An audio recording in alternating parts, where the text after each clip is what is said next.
10 years after the international series changed the name, ATP 500, and the number of tournaments, an 18-year-old Canadian has become the youngest finalist at this level and the second overall if we count all the events since it was established in 1990, only behind Andrei Medvedev.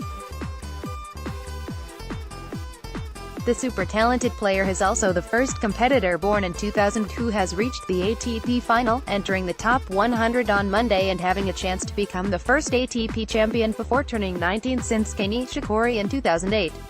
Receiving a wild card to enter the main draw, Felix scored 3 wins, over Fabio Fognini, Christian Garin and John Munar, to advance into the first semi-final, and he took down Pablo Cuevas 6-3, 3-6, 6-3 in 2 hours and 5 minutes to make another step closer to the first ATP trophy. Auger-Aliassime overpowered a former champion and much more experienced rival to write history books, serving at 75% and fending off 5 out of 7 breakpoints to limit the damage in his games and keep the pressure on Pablo, who couldn't endure it.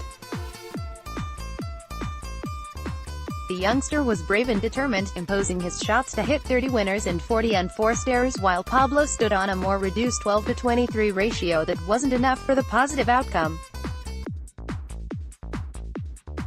The Uruguayan had to play against 6 breakpoints and he got broken 3 times to end his campaign in the semis and propel the young gun into the maiden ATP final, standing as the youngest finalist since Taylor Fritz in Memphis 2016. Felix saved 2 breakpoints in the third game to gain the boost, breaking Pablo in the following game to forge the lead that he brought home with perfect serving in the next 3 games for a 6-3. Good serve in that 9th game pushed Auger-Aliassime just a set away from the place in the final, and he grabbed an early lead in the second set with a forehand cross-court winner, firing from all cylinders and marching towards the finish line.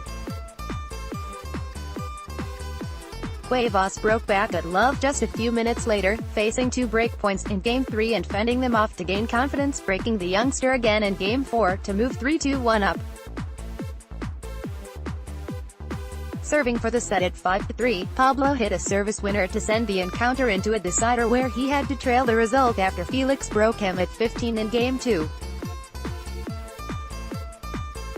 In a manner of a much more experienced player, the Canadian saved a break point at 4-2 and he sealed the deal with a forehand drive volley winner on the 4th match point in the 9th game, celebrating the most significant result in a career so far and looking good to win the maiden ATP crown on Sunday against Laszlo Di Jerry.